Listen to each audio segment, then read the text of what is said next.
अस्सलाम वालेकुम एवरीवन। हर हफ्ते की तरह इस हफ्ते भी आपकी खिदमत में हाजिर हैं एग्जीक्यूटिव स्किल शो के साथ। मेरा नाम है सिब्तैन मुस्तफ़ा। मैं क्लिनिकल साइकोलॉजिस्ट। मेरे साथ मौजूद हैं मिस शुमाइला बतूल जो कि क्लिनिकल साइकोलॉजिस्ट हैं और एग्जीक्यूटिव स्किल एक्सपर्ट हैं। अस्सलाम वालेकुम मैम। वालेकुम अस्सलाम। कैसा रहा आपका वीक? बहुत अच्छा।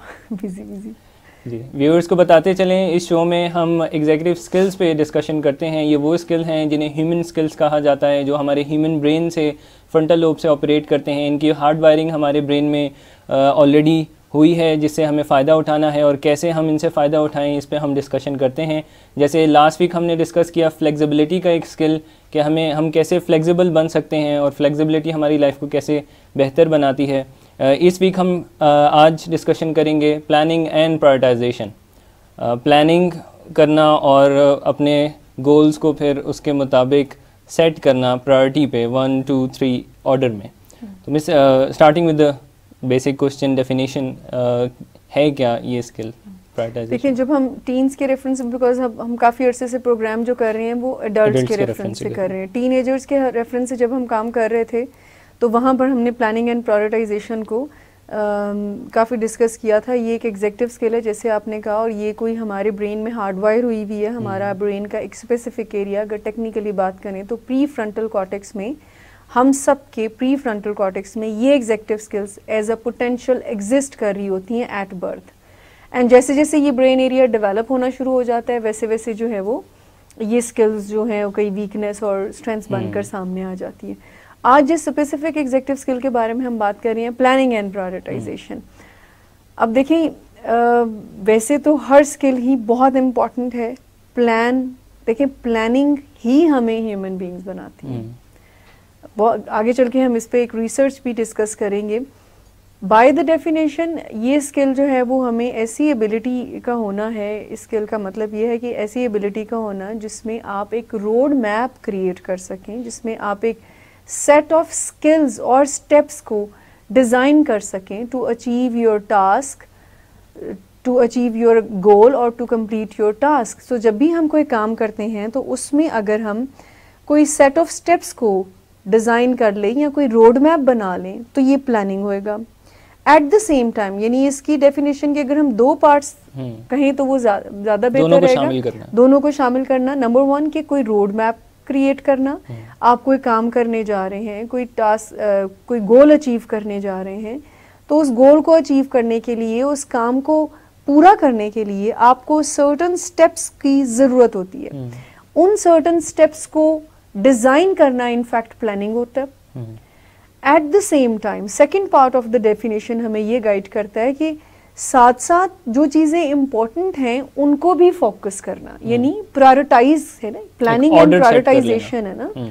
सो प्लान का जो पार्ट है वो आपको ये बताएगा स्टेप 1 क्या है, 2 क्या है, 3 क्या है, एंड किस तरह से ये काम आप मुकम्मल करेंगे या किस तरह से आप ये अपना गोल अचीव करेंगे, उसके स्टेप्स आपको देना, रोड मैप देना। प्रायोरिटाइजेशन आपको बताएगा कि उस काम को करते हुए, उस गोल को करते हुए कुछ चीज़ें जो इम्पोर्टेंट हैं तो आप उसको भी कैसे रास्ते में लें साथ। यानी कि एक ऑर्डर बना लिया जाए। प्रायोरिटी का मतलब है कि हम ऑर्डर सेट कर लेते हैं, ये काम पहले करना है, उसके बाद ये करना है, फिर ये करना है। इस ऑर्डर को हम प्रायोरिटाइजेशन कह रहे हैं। अब ये जो प्लानिंग एंड प्रायोरिटाइजेशन है, आप देखें ये इतनी ज़्यादा क्या कहेंगे उसको, मैंडेटरी है हम सब के लिए हर काम में। सिंपल खाना बनाने से लेकर कोई घर तामीर करने तक, चाहे वो ईजीएस्ट सा काम हो, चाहे वो कॉम्प्लेक्स सा हो, कोई गोल हो, इवन मैं तो काम की बात कर रही हूँ ना, जैसे खाना पकाना, होमवर्क करना, असाइनमेंट्स बनाना। डेली रूटीन में इस तरह के काफ़ी काम, डेली रूटीन में हमें सुबह से शाम तक काफ़ी काम करने पड़ते हैं। एंड जो वो काम होते हैं उसमें अगर हम प्लानिंग कर लें, एंड इवन हम अपना डे प्लान करके गुजारें। प्लानिंग का मतलब ये भी होगा कि ये काम मैंने कैसे करना है। इस पे थोड़ा सोच लें, स्टेप बाय स्टेप कैसे होगा। प्लानिंग नाम ही इस बात का है ना कि हाउ का आंसर आपके पास हो कि अच्छा मुझे असाइनमेंट बनानी है, तो प्लानिंग आपको इक्विप्ड करेगी, एम्पावर करेगी कि कैसे बनानी है। क्या मुझे 11th आवर पर बनानी है, तो प्लानिंग आपको बताएगी कि नहीं 11th आवर पर नहीं। स्टेप 1 ये है, तुम इकट्ठा करो मटेरियल, रिसर्चेस देखो, गूगल पे सर्च करो, इंटरनेट से हेल्प लो, फ्रेंड्स से हेल्प लो। स्टेप 2 उसको कंपाइल करना। स्टेप 3 यानी प्लान करके फिर कोई भी आप अपना काम करेंगे तो उसके रिजल्ट्स बहुत अच्छे आएंगे। सो प्लानिंग एंड प्रायोरिटाइजेशन यानी आपको स्टेप्स डिज़ाइन करना सिखाती है और ये बताती है कि किस काम को आपने पहले नंबर पर, फिर दूसरे पे, फिर तीसरे पे प्रायोरिटाइज करना, किस काम को ज़्यादा फोकस करने की ज़रूरत है। और प्लानिंग के साथ साथ यानी बहुत दफ़ा ऐसी भी चीज़ होती है कि हम एक गोल अचीव कर रहे होते हैं और हम कुछ चीज़ों को छोड़ के जा रहे होते हैं। सो प्रायोरिटाइजेशन की स्किल हमें ये बताएगी कि किन चीज़ों को आपने छोड़ना, कुछ चीज़ें ऐसी भी होंगी जिनको आपने साथ अपने लेकर चलना है। So it's a very interesting, क्योंकि हम जो भी काम करते हैं उसमें अगर प्लानिंग शामिल हो जाती है तो रिजल्ट्स हमारे हाथ में होते हैं। वैसे ये स्किल इतना इम्पॉर्टेंट है, व्यूवर्स को हम इसकी इम्पोर्टेंस का बताएंगे। आप मुझसे वो जो रिसर्च शेयर कर रही थी, मैं चाहता हूँ आप व्यूवर्स से भी शेयर करें ताकि इसकी इम्पोर्टेंस हमें क्लियर। जी जी, मैं इसी को जब हम स्टडी कर रहे थे तो एक रिसर्च कोट की हुई थी, वो ये कि उन्होंने ऑक्सफोर्ड यूनिवर्सिटी में उन्होंने कोई न्यूरॉन की थ्योरी पर सर्च करना शुरू की। तो उन्होंने मंकी एंड ह्यूमन ब्रेन का यानी प्री फ्रंटल कॉर्टेक्स का कंपैरिजन किया। उन्होंने उस रिसर्च में उन्होंने ये शो किया कि इंसानी दिमाग और बंदर के दिमाग का प्री फ्रंटल कॉर्टेक्स का कंपैरिजन किया। जब उन्होंने कंपैरिजन किया तो उन्होंने देखा कि कोई 12 पार्ट्स ऐसे हैं प्री फ्रंटल कॉर्टेक्स के जो सेम है, यानी मंकी और ह्यूमन बीइंग कैरी कर रहे हैं। यानी वो उन प्री फ्रंटल कॉर्टेक्स के कोई 12 पार्ट्स हैं जिनमें से 11 मंकी और ह्यूमन बीइंग बिल्कुल सेम है प्री फ्रंटल कॉर्टेक्स के, यानी जहाँ पर एग्जेक्टिव स्किल्स एग्जिस्ट करती हैं, जैसे हमने शुरू में भी बताया। वो पार्ट जहाँ पर एग्जेक्टिव स्किल एग्जिस्ट करती हैं, ऑक्सफोर्ड यूनिवर्सिटी में उस पर जब रिसर्च की गई तो कोई 12 हिस्से आइडेंटिफाई किए गए। उन 12 हिस्सों में से 11 सेम थे, यानी 11 हिस्से ऐसे थे उस पार्ट के जो इंसानों और बंदरों के सेम है। एक हिस्सा जो है वो डिफरेंट है, यूनिक है, जो इंसानों में है, यानी एक पार्ट इंसानों में यूनिक है। एंड वो पार्ट एसोसिएटेड है with strategic planning, decision making and multitasking. So हम बंदरों से जरा अफजल हैं इस स्किल की वजह से, प्लानिंग और प्रायोरिटाइजेशन की वजह से। वो हमें ये जरा, वैसे तो हम सब अशरफुल मखलूकात हैं इंसान, लेकिन यानी उनकी रिसर्च का कंपैरिजन करने का मकसद ये था जिससे उन्होंने ये अखज़ किया कि इंसान प्लानिंग की वजह से यूनिक है, यानी वो स्ट्रेटेजिक प्लानिंग करता है, वो डिसीजन मेकिंग उसकी स्ट्रांग होती है, वो मल्टीटास्कर है। सो एक स्किल हम रखते हैं। अगर हम ऑब्जर्व करें इन जनरल, कितने लोग प्लानिंग एंड प्रायोरिटाइजेशन को यूज़ करते हैं कि अपने काम प्लान करके करते हैं? बहुत कम। ज़्यादातर लोग तो जैसे जैसे ज़िंदगी चल रही है, चलती का नाम गाड़ी, इस तरह लाइफ गुजर रही है, यानी बाय डिफ़ॉल्ट जिसको कहते हैं, ज़िंदगी बाय डिफ़ॉल्ट गुजार रहे हैं। सुबह उठते हैं, नाश्ता करते हैं, ऑफिस जाते हैं, करते हैं काम, एंड दैट्स इट। लेकिन अगर हम प्लान करके ज़िंदगी को चलते हैं, इवन हर काम को प्लान करके चलते हैं, 11th आवर पर नहीं करते, हमें स्टेप्स का पता है कौन सा स्टेप किस टाइम पर लेना है, and at the same time हमें ये भी पता है कि क्या चीज़ हमारी ज़िंदगी में ज़्यादा इम्पॉर्टेंट है। और अगर हम देखें जो सक्सेसफुल लोग हैं वो प्लानिंग ज़रूर करते हैं। अगर हम फेमस जो नेम्स हैं वो यहाँ मेंशन करें, बिल गेट्स है, न्यूटन है, मार्क ज़करबर्ग जो फेसबुक के जो ऑनर हैं, मार्क ज़करबर्ग, उसके अलावा जितने भी फेमस पर्सनालिटीज़ हैं वो उनमें प्रायोरिटाइजेशन और प्लानिंग नज़र आती है। वक्त की कदर करना और उसको अच्छे से मैनेज कर लेना, ये चीज़ काफ़ी इम्पॉर्टेंट होती है। जहाँ पर भी आप देखें सक्सेस है, बिजनेस में लोग जहाँ भी हैं, जहाँ पर भी बिजनेस भी वही कामयाब है जहाँ पर प्लानिंग होएगी। आप प्लान के साथ चलेंगे कि मुझे इन 5 सालों में ये अचीव करना है तो ये इसके स्टेप्स हैं, इन 10 सालों में मुझे ये अचीव करना है तो ये, इवन पर्सनल डेवलपमेंट के हवाले से, ऑल्दो ये बहुत कम काम होता है, लेकिन अगर हम इसमें भी प्लानिंग करते हैं कि आइंदा आने वाले 5 सालों में मुझे अपने करियर में यहाँ पहुँचना है, तो अगर वो गोल अचीव करना है जो कि करियर का है, सो वहाँ पर प्लानिंग और प्रायोरिटाइजेशन की स्किल आपको हेल्प करती है कि आपने कैसे उस गोल तक पहुँचना है। So it's very important. बहुत इंपॉर्टेंट। आपने जैसे बताया कि हमारा ब्रेन सबसे क्लोजली रिलेटेड चिंपैंजीज या मंकीज से है, और उसमें ये एक ऐसा स्किल है जो हमें यूनिक बनाता है, हमें ज़्यादा अफजल बनाता है। मिस दूसरे अगर स्किल्स की बात करें, दूसरे जो एग्जीक्यूटिव स्किल्स हम गाए बगाए डिस्कस करते रहते हैं, उनमें से कौन से क्लोजली रिलेटेड हैं इस स्किल से, प्रायोरिटाइजेशन और प्लानिंग से? देखिए, मेटाकॉग्निशन ओवरलैप करती है इस स्किल के साथ। बिल्कुल। इसके अलावा गोल डायरेक्टेड परसिस्टेंस है, टास्क इनिशिएशन है, टाइम मैनेजमेंट है, बहुत ज़्यादा ये अगर ये स्किल वीक है तो वो भी स्किल वीक होगी। देखिए मेटाकॉग्निशन में हम बर्ड्स आई व्यू से, वैसे तो उसको सरताज स्किल कहा जाता है, तो हर स्किल का रिलेशन उसके साथ सेल्फ एवेल्यूएशन बहुत ज़्यादा है, यानी कि हमें ये पता चल जाएगा कि ये मैं किस चीज़ को इम्पोर्टेंस दे रहा हूँ, इस चीज़ को देनी भी चाहिए कि नहीं, सेल्फ एवेल्यूएट कर लेना। एग्जैक्टली। और प्लानिंग एंड प्रायोरिटाइजेशन में मेटाकॉग्निशन की स्किल अगर ये वीक है तो मेटाकॉग्निशन भी वीक होएगी, टाइम मैनेजमेंट भी वीक होगा कि आप टाइम को सही नहीं यूटिलाइज करने। देखिए प्लान आपका है कि मुझे असाइनमेंट देनी है या मुझे वेट, गोल ये है वेट मैनेज करना है। सो अगर आप उसको प्रॉपर वे में फॉलो नहीं कर पाते हो, प्लान नहीं बना पाते हो कि ये मेरा प्लान होगा कि मैं इस तरह से अपनी गोल को अचीव करूँ। और इरादे तो हमारे बेशुमार होते हैं, मेरे ख्याल से ज़्यादा लैग जो है वो प्लान होता ही नहीं है। क्या करना है, मैंने ये करना है, मैंने वो करना है, ये हमें पता होता है। हाँ। लेकिन हम प्लान नहीं बनाते। बिल्कुल कि कैसे करना है। हम सबके पास ये तो होता है ना क्या बनना है, लेकिन प्लान नहीं होता कि उस बनने के लिए हमें पढ़ना भी पड़ेगा और उस पढ़ने के लिए हमें अपनी लाइफ में डिस्ट्रैक्शंस को जो है वो दूर करना पड़ेगा।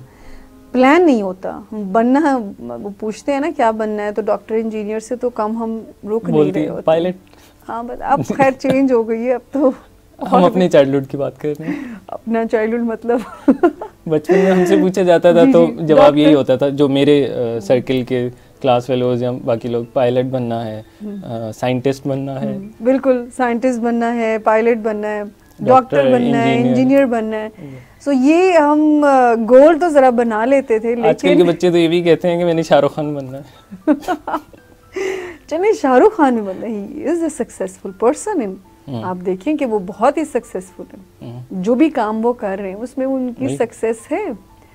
सो अगर शाहरुख भी बनना है तो वो भी प्लानिंग वो भी प्लानिंग डिमांड करती है आपसे। अगर आपने कोई बिजनेसमैन बनना है तो वो भी प्लानिंग डिमांड करती है। सो प्लानिंग का लैक करना आपको आपके गोल तक पहुंचने नहीं देता है। जैसे मैंने कहा कि अगर कोई बंदा बनना चाहता है पायलट लेट सपोज, या डॉक्टर, या कोई भी करियर, बिजनेस, सो उसको प्लान करना होगा, स्टेप्स डिज़ाइन करने होंगे कि स्टेप 1 मुझे ये बताता है कि मैं पढूं, मैं डिग्री लूं, डिग्री के बगैर मैं कुछ नहीं कर सकता। एंड उसके बाद वो फिर बताता है कि आप उसके साथ इम्पॉर्टेंट क्या है, क्योंकि अगर डिग्री की इम्पॉर्टेंस है तो पढ़ाई की भी इम्पॉर्टेंस है, पढ़ाई की इम्पॉर्टेंस है तो उसमें दी गई असाइनमेंट्स की इम्पॉर्टेंस है, एग्जाम्स की इम्पॉर्टेंस है। सो जब उसको इम्पॉर्टेंस देना शुरू कर देंगे आप, गोल आपका कहीं ना कहीं पर बिजनेसमैन बनना है। सो डिस्ट्रैक्शन जो है आपकी लाइफ की, मिसाल के तौर पे आपके एग्जाम्स हैं, फ्रेंड की कॉल आ जाती है कि मूवी देखने चलें। सो अगर प्लानिंग एंड प्रायोरिटाइजेशन के स्टेप ऑलरेडी आप डिज़ाइन कर चुके हैं तो फ्रेंड को बड़े अच्छे तरीके से आप बता सकते हैं कि फ़िलहाल मेरे लिए ये इम्पॉर्टेंट है, यानी आपको प्रायोरिटाइज आपने किया हुआ है कि मेरे लिए क्या इम्पॉर्टेंट है और क्या अर्जेंट है। आगे चल के हम ये भी डिस्कस करेंगे। आपने मेटाकॉग्निशन का तो रिलेशन काफ़ी अच्छे से बताया। इसमें गोल डायरेक्टेड परसिस्टेंस जो है उसमें गोल्स की आइडेंटिफिकेशन भी एक उसका हिस्सा है। तो अगर हम गोल्स ही आइडेंटिफाई नहीं कर पा रहे हैं तो फिर प्लानिंग एंड प्रायोरिटाइजेशन भी वीक हो जाती है। बिल्कुल। तो पहले गोल्स को आइडेंटिफाई कर लेना ज़रूरी है, और कई औकात एट द सेम टाइम हमारे पास नंबर ऑफ गोल्स होते हैं। देखिए गोल डायरेक्टेड परसिस्टेंस आप देखें सेल्फ एक्सप्लेनेटरी है कि किसी गोल को अचीव करने के लिए you have to follow certain steps, डटे रहना है ना। सो परसिस्टेंटली फॉलो करने का मतलब ये है कि आपके पास रोड मैप होना चाहिए। बिल्कुल। सो अगर ये तो बहुत ही क्लोजली रिलेटेड स्किल्स हैं कि अगर प्लानिंग एंड प्रायोरिटाइजेशन नहीं है तो गोल तो अचीव हो ही नहीं सकता, एंड परसिस्टेंटली फॉलो उसको आप नहीं कर सकते because you don't have any road map. So planning and prioritisation goal directed persistence को इफेक्ट करते हैं, at the same time time management को। अब यहाँ पर थोड़ी सी टेक्निकल चीज़ है कि टाइम मैनेजमेंट को प्लानिंग एंड प्रायोरिटाइजेशन कैसे इफेक्ट करता है। देखिए अगर एक बंदे को ये नहीं पता है कि उसके लिए राइट नाउ इम्पॉर्टेंट क्या है और क्या उसने जो प्रायोरिटी पर काम है, जो फोकस जिस पे रिक्वायर्ड है, अगर उसको वही नहीं पता है तो टाइम को वो सही एलोकेट कर ही नहीं सकता है, वो सही तरह से अपने टाइम को मैनेज ही नहीं कर सकता है। कि अगर उसको लेट सपोज एक बंदा प्लानिंग एंड प्रायोरिटाइजेशन की स्किल को एज अ स्ट्रेंथ एग्जिस्ट कर रहा है तो उसकी टाइम मैनेजमेंट ऐसे बेहतर होगी कि वो उसको पता है कि इतना टाइम है मेरे पास, इसमें मुझे ये काम करने हैं और ये काम जो है वो मुझे मेरे गोल को अचीव करने तक लेकर जाएंगे, और टाइम को वो वेस्ट नहीं करेगा कि अच्छा इस टाइम पर अगर मुझे प्लान ये है कि इतने घंटे तुमने पढ़ना है टू अचीव योर एग्जाम्स गोल, तो इतने घंटे जब पढ़ना है तो इसमें फिर फ़ोन कॉल नहीं होनी चाहिए, फिर आप मैक्सिमम अपने टाइम को 2 आवर्स या 1 आवर को यूटिलाइज करेंगे, एंड उसके बाद फिर अपनी बाकी लाइफ की जो चीज़ें हैं जैसे फ़ोन कॉल्स हैं, नोटिफिकेशन है, ये सब चेक करेंगे। क्वालिटेटिव लेवल पे टाइम को मैनेज किया जाए। क्वालिटेटिव लेवल पर procrastination, again planning and prioritization. अगर किसी बंदे में टास्क इनिशिएशन की skill as a weakness exist कर रही है तो प्लानिंग तो बहुत दूर है उसकी लाइफ में, प्रायोरिटाइजेशन तो बहुत ही दूर है। सो प्लानिंग एंड प्रायोरिटाइजेशन इस तरह से डिफरेंट एग्जेक्टिव स्किल्स के साथ जो है वो इन्फ्लुएंस भी होती हैं, और अगर एक जैसे प्लानिंग अगर एज अ वीकनेस एग्जिस्ट कर रही है तो definitely metacognition, goal directed persistence, time management and task initiation की जो स्किल है वो इन्फ्लुएंस हो रही है बैडली। मिस, अगर हम डेवलपमेंट जो क्राइटेरिया उसको डिस्कस करें, कैसे ये स्किल हमारे अंदर डेवलप होती है, प्लानिंग और प्रायोरिटाइजेशन? देखिए, हम जैसे शुरू से बात कर रहे हैं, अभी प्रोग्राम के शुरू में भी हमने बात की कि एक एरिया ऑफ ब्रेन डेडिकेटेड है कि जहाँ पर executive skill as a potential exist कर रही होती है, जिसको हम प्री फ्रंटल कॉर्टेक्स कहते हैं। सो प्री फ्रंटल कॉर्टेक्स में एग्जेक्टिव स्किल आपके अंदर एज अ पोटेंशियल एग्जिस्ट कर रही होती है जब बच्चा पैदा होता है। अब डेवलपमेंटल लेवल्स जो हैं वो वैसे होना शुरू होते हैं कि सबसे पहले बच्चा जो है वो सीखता है ना चीज़ों को प्लान करना, चीज़ों को, लेकिन जैसे जैसे वो बड़ा होता जाता है, यानी वो फॉलो कर रहा होता है, पहले पेरेंट्स उसके लिए डिज़ाइन कर रहे होते हैं, प्लान कर रहे होते हैं कि ये स्टेप 1 है कि सुबह उठेगा, ये फिर ये करेगा, फिर ये करेगा, फिर ये करेगा, ये नहीं, उसका सारी स्टेजेस इसमें आती हैं। खाने का टाइम होता है, एक उसका प्लान बनता है डेली, जो घरों में रूटीन होती है। टॉयलेट ट्रेनिंग की तरफ बच्चा जाता है, उसका एक प्लान। शुरू में पेरेंट्स की लैंड कर रहे होते हैं स्किल्स, पेरेंट्स डिज़ाइन कर रहे होते हैं स्टेप्स, बट जैसे जैसे बच्चा बड़ा होता जाता है उसकी लाइफ में डिस्ट्रैक्शन आना शुरू हो जाती हैं, फिर उसके लिए मुश्किलात बढ़ना शुरू हो जाती हैं, स्पेशली जब बच्चे स्कूल जाते हैं। अच्छा, फिर टीचर रोल प्ले कर रही होती है ना कि पहले ये करो, पहले आप देखिए स्कूल में कितना डिसिप्लिन होता है। डिग्री तो हम घर बैठ के भी ले सकते हैं, लेकिन स्कूल हमें डिसिप्लिन को सिखाता है। लाइन में चलना, क्लास लेना, चुप करके बैठना, अटेंटिव होना, मतलब वो एक टाइम है ना, कितना टाइम आप इधर रहते हैं ना। सो फिर टीचर्स हमें हेल्प करते हैं। स्टेप 1 आज का लेसन ये है, फिर 2, फिर 3, फिर डिज़ाइन किया हुआ होता है उन्होंने क्लास को कि जब होमवर्क या कोई असाइनमेंट मिलता है तब काफ़ी ये स्किल डेवलप होती है कि हम किस तरह उसको प्रेजेंट करें। स्पेशली वो असाइनमेंट्स जिनमें बच्चों को थोड़ा ओपन एंड दिया जाता है कि आपने कोई प्रोजेक्ट बना के लाना है, ऑप्शन है आपके पास है, और बच्चे काफ़ी इंटरेस्टिंग उस पर काम करते हैं, वो फिर प्लान करते हैं और उस प्लान को फिर वो एग्जीक्यूट करते हैं। तो ये स्किल उस वक्त काफ़ी हेल्प करती है। बिल्कुल। सो पेरेंट्स शुरू में ये काम उनके बिहाफ पर कर रहे होते हैं बच्चों के, फिर टीचर्स जो हेल्प करना शुरू कर देते हैं, ये प्लानिंग एंड प्रायोरिटाइजेशन में वो गाइड कर रहे होते हैं। फिर आहिस्ता आहिस्ता बच्चों का एक्सपोजर बढ़ना शुरू हो जाता है, उनकी लाइफ में डिस्ट्रैक्शन ज़्यादा आना शुरू हो जाती हैं। फ्रेंड्स, स्पोर्ट्स, गेम्स, ये सारी चीज़ें, मोबाइल, टीवी, इंटरनेट, ये सारी डिस्ट्रैक्शन आना शुरू हो जाती हैं, जो कि फिर उसकी प्लानिंग एंड प्रायोरिटाइजेशन को एट टाइम्स इन्फ्लुएंस कर रही होती हैं। बट बच्चा इसमें सीख रहा होता है कि हम आइडियली बात कर रहे हैं जिनमें एज अ स्ट्रेंथ एग्जिस्ट कर रही है। सो वो बहरहाल सीख रहा होता है कहीं ना कहीं से कि मुझे पहले नंबर पर क्या करना है, दूसरे पे क्या करना है। सो प्लान करके अपनी लाइफ को और अपने टास्क को करना वो कहीं ना कहीं पर सीख रहा होता है, लेकिन डिस्ट्रैक्शन उसको कहीं ना कहीं पर बहुत बैडली इन्फ्लुएंस कर जाती हैं। इसमें प्रायोरिटीज़ ही चेंज हो जाती हैं। अब कोई बच्चा है, वो अगर उसके एग्ज़ाम्स हैं और उसके लिए शायद एग्ज़ाम इतने इम्पॉर्टेंट नहीं हैं उसकी नज़र में, तो शॉर्ट टर्म फोकस पे हम देखें, शॉर्ट टर्म बेनिफिट देखें तो बड़ा मज़ा आ रहा होता है फ्रेंड के साथ घूमने फिरने में, मूवीज़ देखने में, शॉर्ट टर्म लेवल पे। लेकिन वो एग्ज़ाम जो है उसका नुकसान हमें लॉन्ग टर्म लेवल पे उठाना पड़ता है। दूसरी बात ये कि एक छोटी सी हमें थोड़ा सा एक चेंज लाने की ये भी ज़रूरत है कि स्टडीज़ को बहुत बोरिंग सा बना दिया गया है बच्चों के लिए। I am not saying that कि स्कूल और एजुकेशनल सिस्टम की, यानी स्टडीज़ को एंजॉय नहीं कर रहा होता बच्चा, ये कोई बड़ी उसके लिए नापसंदीदा काम होता है। यहाँ पर कुछ पेरेंट्स को ज़रूर करना चाहिए कि ऐसी एसोसिएशंस उनकी स्टडीज़ के साथ क्रिएट करनी चाहिए, कोई ऐसा प्लान करना चाहिए कि उनकी स्टडीज़ उनको मुश्किल ना लगे, उनकी जान ना जाए स्टडीज़ से।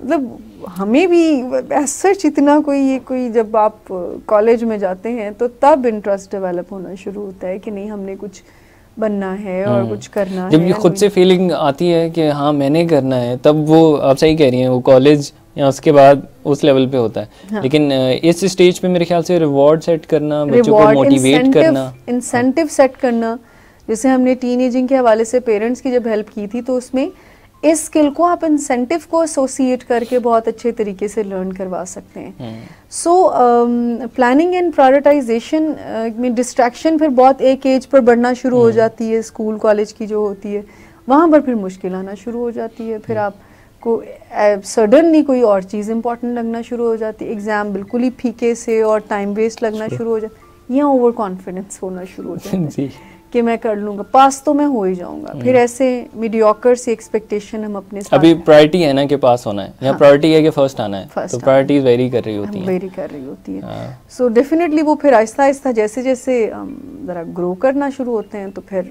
चीज़ें जो हैं वो फिर डिस्ट्रैक्शन बढ़ती है, और डिस्ट्रैक्शन में फिर ये स्किल बहुत बैडली इन्फ्लुएंस होती है आपकी। वैसे इस स्किल की तरफ बैरियर्स और रीजंस पे बात करेंगे।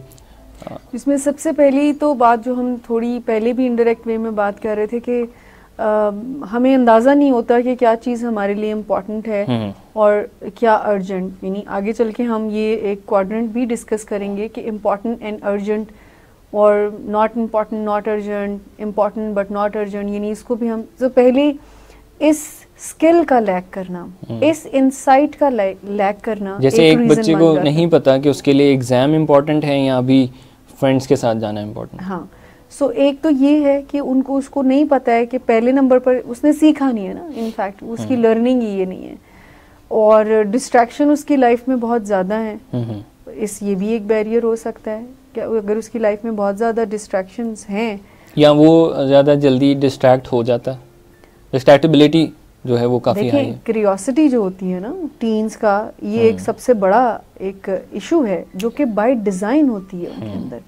यानी उनका ब्रेन डेवलपमेंट ऐसा होता है कि उनको कुछ अलग करना, यानी रिस्क लेना जो है वो उनको, इवन एडल्ट्स में जो लोग ड्रग एडिक्शन की तरफ चले जाते हैं, जो लोग पार्टीज करते हैं या रेसिंग करते हैं, वन व्हीलिंग करते हैं, हाई रिस्क टेकिंग बिहेवियर्स हैं, high risk taking behaviour. And मैं आपको बताऊं, हमने बहुत शुरू में ये प्रोग्राम में डिस्कस भी किया था कि ये क्यों होता है, कि क्यों किसी को खौफ ही नहीं महसूस हो रहा कि मैं ड्रग्स करूंगा तो मर सकता हूँ, मैं वन व्हीलिंग करूंगा, मैं रैश ड्राइविंग करूंगा तो मेरी जान जा सकती है।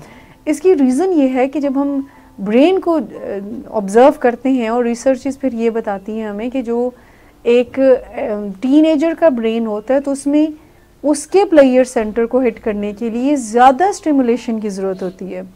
एक एडल्ट का ब्रेन जो है वो एक अच्छे खाने से खुश हो सकता है, एक बुक रीडिंग से खुश हो सकता है, एक अच्छी इंटरेक्शन से खुश हो सकता है, बट टीनेजर का जो ब्रेन है ना, उसको कोई बुक में मज़ा आ रहा होता है, उसको कोई एक्स्ट्रा स्टिमुलेशन की ज़रूरत होती है। सो इस वजह से सम टाइम फिर जो है वो क्विक फिक्सेस के तौर पर इस तरह की जो प्रॉब्लम्स हैं उसका शिकार हो जाते हैं टीनेजर्स। सो हम बात कर रहे थे बैरियर्स पर, डिस्ट्रैक्टेबिलिटी होती है, यानी एक तो ऐसी स्किल का, ऐसी लर्निंग का ना होना कि जहाँ पर आपको ये पता हो कि क्या चीज़ मेरे लिए इम्पॉर्टेंट है, क्या मुझे प्रायोरिटी पर रखनी है, नंबर 1। नंबर 2, जब आप प्रोन हो इस चीज़ के, बहुत जल्दी डिस्ट्रैक्ट हो जाए, बहुत ज़्यादा इमोशनल हो आपको, यानी अटेंशन स्पैन आपका जो है वो भी कम अगर है तो वो भी एक रीज़न हो जाती है कि आप पढ़ने बैठे हैं एंड आपका जो मूड है, जो इमोशनल स्टेट है, वो डिस्ट्रैक्ट हो जाती है जल्दी। एक बीप बजती है तो आप फ़ौरन से नोटिफिकेशन जो है देखना शुरू करते हैं, फ़ोन उठा लेते हैं, कोई कॉल आ जाती है, मूड बहुत रोल प्ले कर रहा होता है। मिस एडल्ट्स के साथ काफ़ी होता है, आपने कोई ईमेल सेंड करनी है, साथ वाली टैब पे अगर आपने फेसबुक ओपन की हुई है, उसके साथ यूट्यूब ओपन की हुई है, तो कितनी डिस्ट्रैक्शंस होती हैं। देखिए, हम बिल्कुल डिस्ट्रैक्शन होती है। अगर आप ऑब्जर्व करें, समटाइम हम बिला वजह ही ऐसी एक्टिविटीज में कर रहे होते हैं, यानी आदत बन गई है ऐसी। अगर आप बैठे हुए हैं खाली बैठ नहीं सकते, बिला वजह फेसबुक स्क्रॉल करते रहेंगे कुछ देखिए अच्छी बात है, लेकिन इसीलिए तो फिजिट्स ही वो नए फिजिट्स टॉयज आए हैं जिनको बस ऐसे बैठे हैं और अब स्पिन करते रहे, फिजिट स्पिनर्स जो हैं। तो इंसान जो है बैठ नहीं सकता। एंड सबसे बड़ी प्रॉब्लम यार, मैं एक रिसर्च पढ़ी थी जिसमें उन्होंने कहा कि इंसान की लाइफ में स्ट्रेस क्यों आ रहा है। उसमें से एक रीजन उन्होंने ये बताई थी कि इसकी लाइफ में मोबिलिटी खत्म हो रही है, यानी फिजिकल एक्टिविटी लिमिटेड हो गई है लोगों की जिंदगी में, जिसकी वजह से उनका स्ट्रेस लेवल जो है वो इंक्रीज होना शुरू हो गया। यानी जिसको कहते हैं ना कि आसानियां ढूंढना शुरू कर देते हैं, सोल जिसको कहते हैं कि वो सोल हो चुका हुआ। सो डिस्ट्रैक्शन एक जो है वो रीज़न हो सकती है प्लानिंग एंड प्रायोरिटाइजेशन में बैरियर की। आप प्लान किए हुए हैं कि मुझे 2 घंटे पढ़ना है, लेट्स सपोज कि मुझे अपने टेस्ट की तैयारी करनी है, मुझे असाइनमेंट बनानी है, बट इतनी डिस्ट्रैक्शन आपने इर्द गिर्द रखी हुई है कि अपना मोबाइल भी अपने पास रखा हुआ है, टीवी के सामने बैठकर पढ़ रहे हैं, हेडफोन्स लगाए हुए हैं, म्यूज़िक सुन रहे हैं या कोई भी और डिस्ट्रैक्शन, तो ये सारी चीज़ें फिर रीज़न बन जाती हैं कि आपने जो स्टेप्स डिज़ाइन किए हुए हैं उसको फिर फॉलो नहीं कर पाते हैं।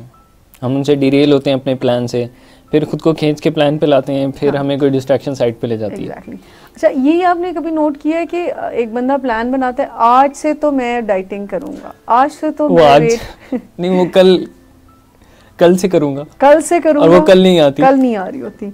अच्छा, वो जो प्लान बनाते हैं कि कल से 40 मिनट्स की 30 मिनट्स की वॉक, जिम जाया करूंगा, खाना बिल्कुल सही खाऊंगा, वो कभी आज आखिरी मील है ये, आज रच के खाऊंगा, कल नहीं खाऊंगा। सो ये जो चीज है, अब ये क्या कहलाती है, ये कोई हमारा बिहेवियर है जिसको समटाइम बिहेवियरल डिफिकल्टीज भी हमारी हैबिट जो बनी हुई होती है। अब डेफिनेटली इसके साथ हमारा मूड, इमोशंस, ये प्रोक्रेस्टिनेशन में आएगा, डिले करना कि कल से करूंगा। प्रोक्रेस्टिनेशन में भी आ सकता है, जैसे मैंने कहा ना, हैबिट है, बिहेवियर है, और इसका ओरिजिन तो थॉट ही है ना।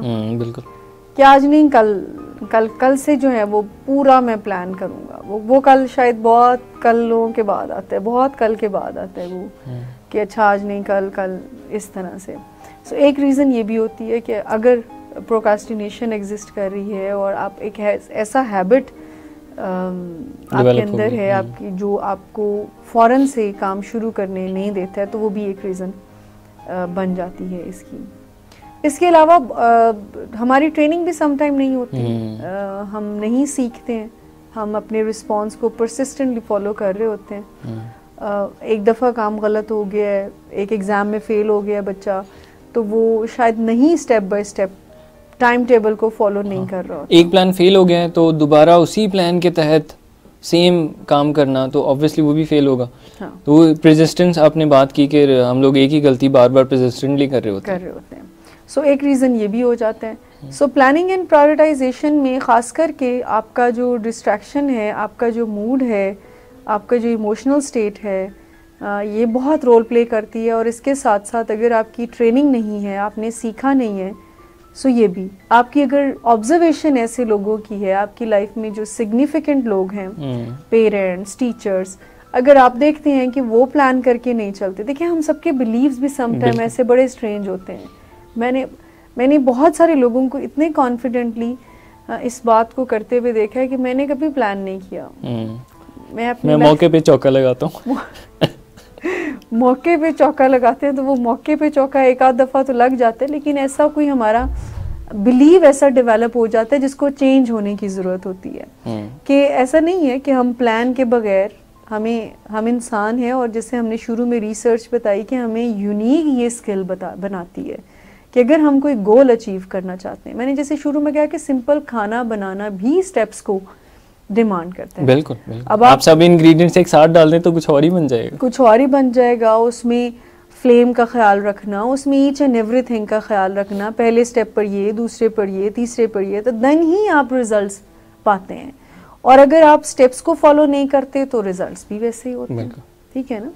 सो ये जो एक किस्म का ये इतना इम्पोर्टेंट स्किल है जो कि हमें यूनिक बनाता है, हमारा एक यूनिक ट्रेट है डिसीजंस करना, स्ट्रेटेजिक प्लानिंग करना।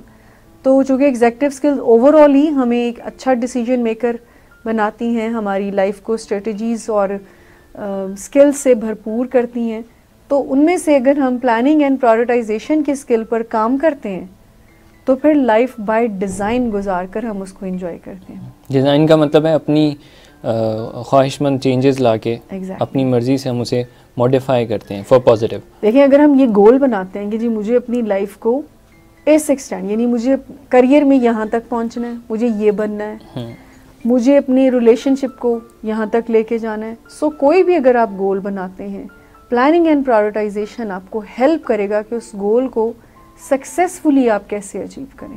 It's a very unique skill, I must say that, क्योंकि गोल्स तो हम धड़ाधड़ बना रहे होते हैं बट उसको फॉलो नहीं कर, बना भी रहे होते हैं, कैंसिल भी कर रहे होते हैं। वेट मैनेजमेंट का गोल बन गया, लेकिन स्टेप्स ना होने की वजह से, कोई रोड मैप ना होने की वजह से, how I will achieve my goals, इसका जवाब ना होने की वजह से फिर वो गोल फिर कहीं फिजल आउट हो जाता है। सो प्लानिंग एंड प्रायोरिटाइजेशन हमें एग्जीक्यूट करने में हेल्प करती है। मिस, रीजंस हमने डिस्कस की, क्या वजह है जिससे हम प्लानिंग और प्रायोरिटाइजेशन में वीक हो जाते हैं। अब अगर कोई शख्स वीक है तो उसकी लाइफ में कॉन्सिक्वेंसेस क्या क्या होंगे? ऑब्वियसली कॉन्सिक्वेंसेस क्या होंगे, एक बंदा अगर बाय डिज़ाइन ज़िंदगी गुजार रहा है, मतलब अगर हम बहुत छोटी छोटी चीज़ों को ना भी डिस्कस करें, आप एक लाइफ को बगैर किसी रोड मैप के गुजार रहे हैं, आने वाले हर काम को बस करते ही जा रहे हैं, उससे आपकी एफिकेसी ख़राब होती है, एफिशिएंसी ख़राब होती है। आपने मिसाल के तौर पर हम सिंपल एग्जांपल लेते हैं कि स्टूडेंट्स के हवाले से हम बात कर रहे होते हैं, तो उन्होंने कोई ऐसा गोल बनाया है कि मुझे प्रेजेंटेशन देनी है, या मुझे असाइनमेंट बनानी है, मुझे एग्ज़ाम को पास करना है। सो एग्ज़ाम को पास करने के लिए वो अगर कोई रोड मैप नहीं बनाते तो क्या वो एग्ज़ाम को पास उस तरह से कर पाएंगे? एंड अगर वो मीडियोकर से नंबर लेकर पास कर भी जाते हैं तो अल्टीमेटली उनकी जो लाइफ की आप कह लें कि एफिकेसी है वो कम होती है, सेल्फ एस्टीम जो है वो डाउन होना शुरू हो जाती है। मैं कोई अपने साथ कमिटमेंट करती हूँ, मैं कोई गोल बनाती हूँ अपने साथ, एंड क्योंकि मेरे पास कोई प्लान नहीं है, उस प्लानिंग के लैक करने की वजह से मैं उस गोल को उस तरह से अचीव नहीं कर पाती, तो डेफिनेटली मेरी सेल्फ रिस्पेक्ट जो है वो हर्ट होएगी। फेलियर्स जितने ज़्यादा होंगे उतने ज़्यादा हम खुद को सेल्फ पिटी में जाते हैं, हम हमारी सेल्फ एस्टीम डैमेज होती है और फिर हम ऐसे बिलीव्स बनाना शुरू कर देते हैं कि जैसे लाइफ में कोई नहीं है, इससे बेहतर है हम ना रहें, या लाइफ में कोई मज़ा नहीं है, तो एक बोझ सी जिंदगी एज अ कॉन्सिक्वेंस, मैं किसी काम का नहीं हूँ, तो एज अ कॉन्सिक्वेंसेस लाइफ ही एक बोझ लगना शुरू कर देती है। और मिस, फेलियर्स मेरे ख्याल से वो गोल तक पहुँचते हैं हम और उसमें फेल हो जाते हैं, तो गोल तक का जो सफ़र है वो भी काफ़ी स्ट्रेस में, परेशानी में गुजर रहे होते हैं। बिल्कुल। सो कंटिन्यूसली हम अपने आप को एक बोझ के तले रख रहे होते हैं, जिसको सिंपल हम कुछ स्टेप्स डिज़ाइन करके, सेट ऑफ स्टेप्स डिज़ाइन करके, कोई 1 2 3 करके कोई रोड मैप बनाकर सिंपल सी स्किल को अपनी लाइफ में अगर हम ले आएँ, तो चाहे वो सिंपल खाना बनाना हो, एक असाइनमेंट बनाना हो, रिलेशनशिप बिल्डिंग हो, कोई घर बनाना हो, कोई कार ख़रीदनी हो, कोई प्रोफेशन को ज्वाइन करना हो, कोई करियर डिज़ाइन करना हो, सो हमें हर एरिया में ये स्किल इतनी हेल्प करती है कि आप अपने डिज़ायर्ड रिज़ल्ट लाइफ में, जो आप देखें ये कितना सा एक हेल्पफुल सी चीज़ होएगी कि जो आपने डिसाइड किया आपने वो हासिल कर लिया। कितना कॉन्फिडेंस आपका आप होता है, कितना सेल्फ एस्टीम आपका हेल्दी होता है, इससे आपका अपने ऊपर एतमाद बहुत ज़्यादा जो है वो डेवलप होना शुरू हो जाता है कि जो आपने डिसाइड किया, जो कमिट किया, आपने उसको फॉलो किया और उसको अचीव किया वैसे ही।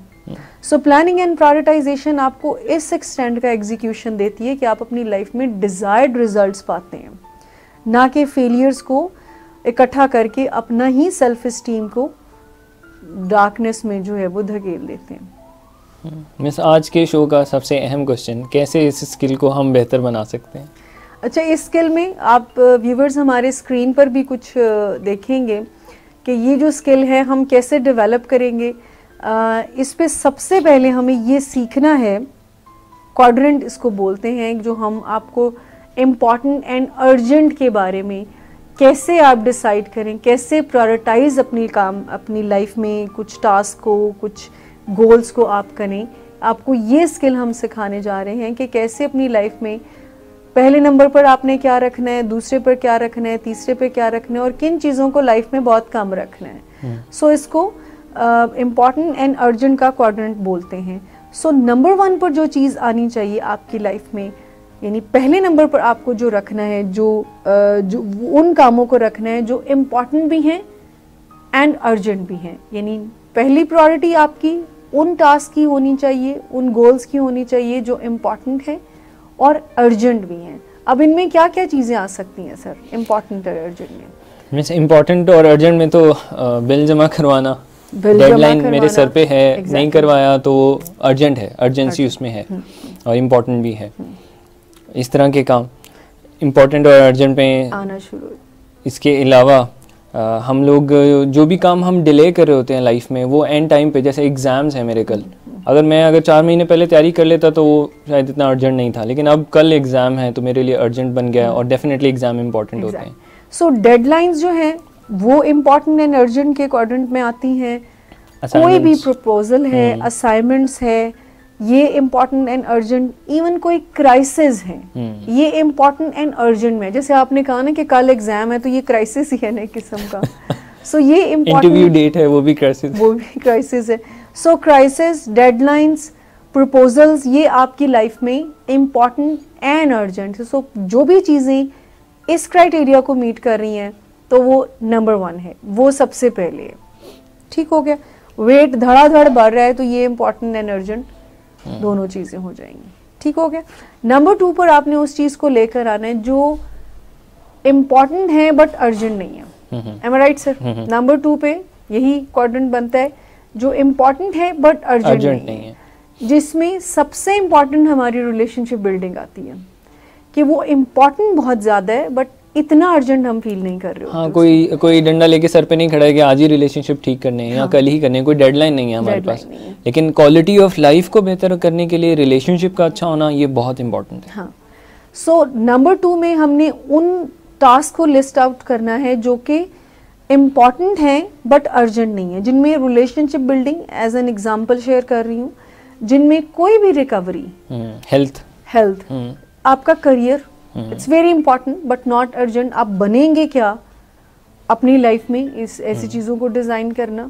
लॉन्ग टर्म गोल्स ज्यादातर इस क्वाड्रेंट में, लॉन्ग टर्म गोल्स जो कि आपकी लाइफ में बहुत इंपॉर्टेंट है बट इतनी कोई अर्जेंसी नहीं है उसको करने में। सो वो नंबर 2 पर आएंगे। नंबर 3 पर आप लेकर आएंगे जो अर्जेंट है बट इम्पॉर्टेंट नहीं है। ये कौन से टास्क होंगे? जो हमें दूसरे असाइन कर देते हैं जो दूसरे असाइन कर देते हैं, जैसे मुझे अगर मेरे फादर कहते हैं कि ये कुछ पार्सल है, ये फलानी जगह पहुंचा दो, अब वो पहुंचाना मेरे लिए जाहिर अर्जेंट है, मुझे किसी ने असाइन किया है और वो शख्स मेरे लिए इम्पोर्टेंट है, लेकिन मेरे लिए उसकी इम्पोर्टेंस इतनी नहीं है, तो ये काम इम्पोर्टेंट इतना नहीं होता लेकिन अर्जेंट बहुत काफी है। जैसे फोन कॉल्स लेना, सम टाइम इतना इम्पोर्टेंट नहीं होता लेकिन अर्जेंट सी। अभी एक शख्स जो रिसेप्शन पे बैठा है उसको कितनी फोन कॉल्स आती होंगी, सब इम्पोर्टेंट नहीं है लेकिन उसने उठानी है, अर्जेंसी उसमें है। सो अर्जेंट चीजें वो हैं जो कि आपको करनी है, जो इतनी इम्पोर्टेंट नहीं होती। जैसे हमने फोन कॉल्स की बात की, जैसे ईमेल्स ओपन करके देखना करना, जैसे सर ने कहा कि जो काम हमें दूसरों की साइड से कहे जाते हैं तो वो भी अर्जेंट होते हैं। सम टाइम हमारे लिए इतने इम्पोर्टेंट, सम टाइम नहीं होते बल्कि बाज़ औक़ात होते भी हैं इम्पोर्टेंट। एज ए सोल्यूशन इनको चाहिए कि ये किसी और पे हम डाल दें, डेलीगेट कर दें। सो वो है। नंबर 4 पर जो इम्पोर्टेंट भी नहीं है तो अर्जेंट भी नहीं है। अब वो क्या है? टीवी देखना, फरागत वाले काम, बुक पढ़ना, मोबाइल यूज करना, फेसबुक यूज करते रहना। तो चौथे नंबर पर इन कामों को लेकर आए। नंबर 4 में उस चीज़ों को डालें जो आपके लिए इम्पोर्टेंट भी नहीं है और अर्जेंट भी नहीं है इतनी ज़्यादा। सो जब हम इस क्वाड्रेंट्स को फॉलो करेंगे कि important and urgent number 1, important but not urgent number 2, not important but urgent number 3, not important not urgent number 4, तो इससे हमारी जो है प्लानिंग एंड प्रायोरिटाइजेशन की स्किल बहुत इम्प्रूव होगी। क्विकली एक चीज़ को जब हम रोड मैप की बात करते हैं, स्टेप्स की बात करते हैं, एक चीज़ को और फॉलो करने की ज़रूरत है। नंबर 1 आप आइडेंटिफाई करें कि आप जो काम करने जा रहे हैं इसका एंड रिजल्ट क्या होगा।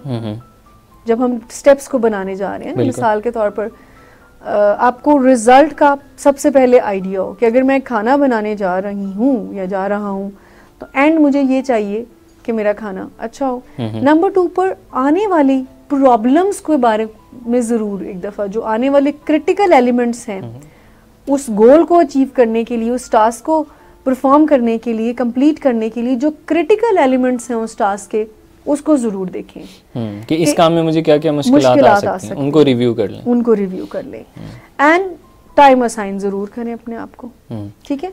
और अपनी जो अगर जो टास्क आप अचीव करते हैं और स्टेप्स को फॉलो करते हुए, तो फिर अपने आप को रिवॉर्ड भी ज़रूर करें। सो ये भी 3-4 स्टेप्स हम यूज़ करके अपने लाइफ में प्लानिंग एंड प्रायोरिटाइजेशन को ला सकते हैं। नंबर 1 आइडेंटिफाई करना एंड रिजल्ट को, नंबर 2 क्रिटिकल एलिमेंट्स को भी देखना, कंसिडर करना, नंबर 4 फॉलो करना स्टेप जो भी स्टेप्स आपने डिज़ाइन किए हैं, एंड जब आप उसको अचीव कर लें देन रिवॉर्ड योरसेल्फ।